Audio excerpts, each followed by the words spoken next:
Hanging out with Clown from Slipknot. Welcome. Hey. Nice to meet you, man. Thank Hey. you so much for calling Nice on. to meet you. Thanks now, for having me. I need to ask you, we've had Slipknot on the show before. How many interviews have you done without the mask? Well, you know, it's always a really weird question to kind of answer because I feel from the beginning of our career, we spent most of the time outside after our show talking to all the maggots for 5 to 8 hours sometimes. Yeah. And it just seemed like most of our fans got to know who we were, even though the show is based upon, what we wear. Right. The coveralls and the other things. So, we keep them kind of down, but it doesn't matter what state I go to or what I do in life, there's always people that recognize us. But it's been so long now, it's never been about that. Right. It's never really been all about the mask or all about our face. It's always been about the music, and the show is always the mask part of it, Right. So we've done a few of these, but not many, and it's always good places that we're familiar with and safe. Well, we're glad you feel safe here. Now, you're in New York, and you just had a showcase at Don Hills. Yeah, I'm doing down a the street. showcase tonight. Yeah. Okay, cool. Yeah. And you do a lot of work with unsigned bands. Yeah, basically, it just got to be kind of like this thing with me that I started thinking about the future a lot. And, I really love making music, and we spend a lot of time touring in the Knot, and when we do make records, it can be up to 6 months, but, it's a record every 4 years or something like Right. that, and I really, really enjoy working with people on their art and just always getting that fix of music, and it's really refreshing to work with other people's stuff and help push them to be the best they can, because at the end of the day, I can go home and not get too mental, because it's not mine, it's theirs, and they're really making the decisions. So I just feel like producing is something that will be really good for the future, because I always want to stay as close to music as I can. And, we put on a really physical show. Yes, you do.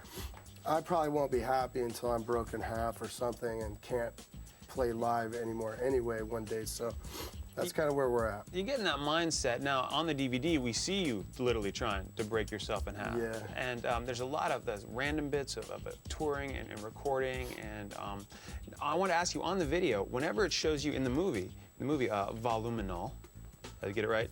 Voluminal. Voluminal, son of a crap. It's all right. We're making new words here. It's all right. It takes time. You told me before the interview, and I screwed it up.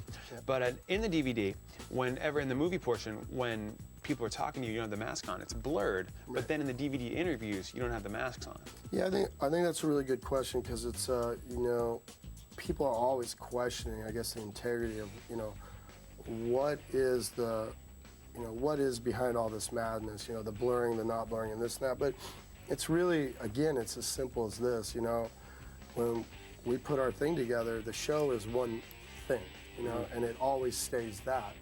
But everything else is like our lives, preparing, searching, learning, growing, evolving, all these things. So, for example, when we're at the Harry Houdini mansion and we're pre-proing our record, writing songs, there's some footage like where I took the camera and I'm filming the band, like the core band, playing a song, Vermilion.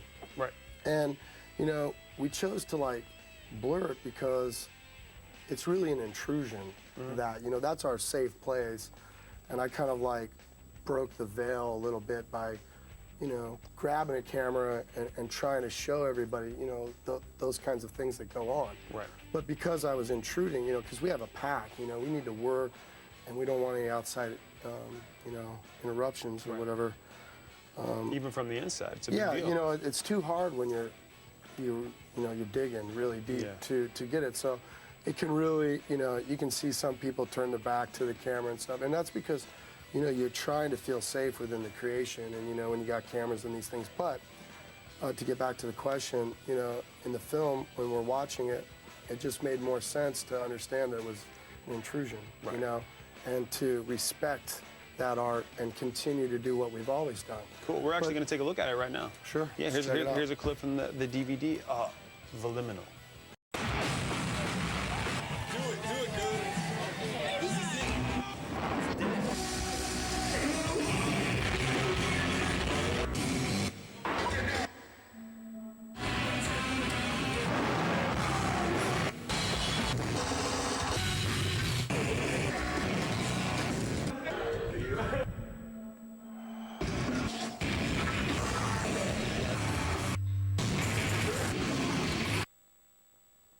That really is a taste inside a Slipknot show. Very right hurtful there. stuff. Yeah, very painful things going on. Now, you started a new band, Well, yes, I have. like a drum project, right? No, well, as people know, when we take time off, it's very important for everyone to exercise the right to be able to get everything artistically out that they need to.